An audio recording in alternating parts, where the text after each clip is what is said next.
Charles Brumeau, diététicien, présente. Dans la poire, le podcast pour mieux manger.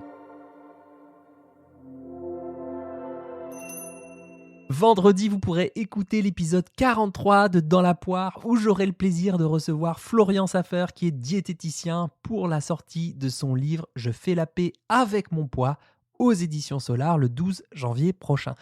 Alors ça doit s'entendre, moi je suis super content, super heureux, satisfait de vous présenter cet épisode parce qu'il est très complémentaire de l'épisode 42, Merci mon corps, un épisode qui était bien remuant pour moi et parfois pour vous aussi si j'en juge de vos témoignages, de vos messages, mais également parce qu'on a pu prendre le temps avec Florian d'aborder dans notre discussion cette histoire du rapport au corps en profondeur, des réseaux sociaux, de notre pratique des réseaux sociaux, des choix qu'on peut faire, des solutions qu'on nous présente, et bien sûr la question alimentation puisqu'on est tous les deux diététiciens.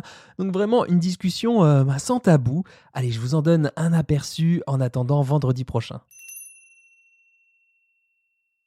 Mais est-ce que dans notre société, on ne grandit pas dans une culture où l'on survalorise le corps, une société de l'image? On se dit d'ailleurs d'abord par le corps, hein, c'est la première image qu'on a de quelqu'un, sa corpulence, sa silhouette. On le voit aussi à l'hypertrophie musculaire des Avengers, qui ont dû peut-être prendre 30 kilos de muscles en 30 ans de représentation cinématographique. On le voit bien qu'on survalorise tout ça, qu'on met en avant certains types de corps et ça induit l'idée que pour réussir sur le plan professionnel, là, de la recherche d'emploi ou sur le plan personnel, voire sur le plan intime, vaut mieux être mince, vaut mieux être fit et mince et jeune et sans rides. Et ce décalage, on le prend en pleine face, à chaque coin de rue, à chaque coin de réseaux sociaux, chaque notification, chaque image qu'on se prend dans ces smartphones. Ouais, tout à fait. C'est évident que la société dans laquelle on vit est hyper violente. Elle est hyper violente parce qu'elle est tout le temps en train de nous montrer des images, en fait, de corps inatteignables. Tu parlais d'Instagram et on peut aussi, des réseaux sociaux, ouais. On peut par exemple avoir une surreprésentation, par exemple, des femmes qui vont avoir à la fois des fesses très musclées, un ventre très plat et de la poitrine. Quand on regarde ce type de corps-là, si tu vas sur la plage cet été, je te donnerai la tâche cet été d'aller à la plage, regarder les filles. Amuse-toi à compter combien de filles tu vois vraiment avec ce corps. Et donc ouais, ça peut nous donner une sorte d'illusion que c'est ça un corps normal. Peut-être que c'est vers ça qu'on devrait tendre. Donc bien sûr que la société est dure, et je pense qu'elle est très dure, notamment envers les petites filles, plus qu'envers les garçons. C'est en train de changer, on est en train de traiter les garçons de la même manière. Comme tu le disais, avec les Avengers qui sont de plus en plus musclés, etc., les G.I. Joe qui regardent l'évolution, tout ça, c'est assez bluffant de se dire il y a des représentations de plus en plus idéalisées du corps, de plus en plus pour les hommes, de plus en plus musclés, etc. Et donc, du coup, en fait, on a des modèles inatteignables.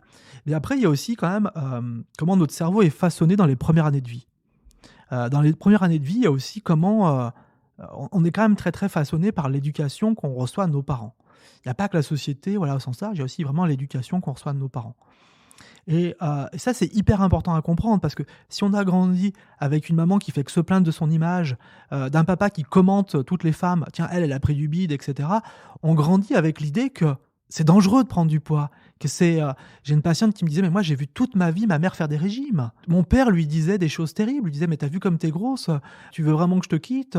Donc si on a grandi dans cette culture aussi, où on juge son corps, celui des autres, ça peut être hyper toxique. Donc ça, c'est un message aussi que j'aimerais faire passer aux parents. C'est hyper important aussi qu'on soit des bons modèles. Et peut-être qu'on arrête aussi de commenter notre propre corps et de commenter le corps des autres en permanence, qu'on arrête de faire ça. Parce que c'est hyper toxique. Si une petite fille qui grandit avec ces messages-là, elle les incorpore. Et peut-être qu'à l'adolescence, quand elle va se sentir vulnérable plus tard dans sa vie, elle va se dire, j'ai pas un corps mince, donc je vais devoir, si je veux être aimée, me priver de nourriture. Alors peut-être que si on a grandi sans cette pollution, peut-être que ça va être différent. Il y a une règle, par exemple, chez moi, Charles, c'est interdit de fumer à l'intérieur de chez moi. Je sais pas si tu appliques cette règle. C'est interdit de fumer. Pourquoi ? Parce qu'aujourd'hui, on parle du tabagisme passif. Quand il y a mes enfants à la maison, j'ai pas envie qu'ils soient intoxiqués. Il est interdit de critiquer son corps et le corps des autres chez moi. C'est interdit. Si tu veux le faire, c'est dehors. Robert, ton body shaming, c'est dehors. Jean-Pierre, ton body shaming, c'est dehors. Tu peux le faire. Tu peux fumer chez moi, mais dehors. Tu peux aller critiquer ton corps, celui des autres, mais dehors. Et on sait qu'à quel point, dans une conversation, souvent, l'histoire du corps, j'ai pris du poids, je fais attention à ma bouffe, faut que je fasse attention. Ça arrive souvent en moins de 10 minutes dans une conversation entre amis. Ouais, très vite. Peut-être qu'on doit être vigilant aussi, nous. C'est-à-dire, arrêtons un peu. Qu'est-ce qu'on donne? Avec quoi nos enfants grandissent, quoi? Une petite fille sur 2 à 8 ans, aujourd'hui, se trouve trop grosse, indépendamment de problèmes de poids. Alors, bien sûr, il y a la société, il y a les modèles de la télé. Qu'est-ce qui se passe à la maison? Et oui, qu'est-ce qu'on fait, nous, à la maison, en société? Pourquoi on passe notre temps à critiquer notre corps? Qu'est-ce qu'on peut faire quand on a tout essayé? Comment apprendre à mieux s'accepter à défaut de s'aimer vraiment? Comment changer de perspective sans se résigner? Retrouvez très vite le prochain épisode Dans la poire, un podcast créé par Charles Brumeau, diététicien. Belle écoute!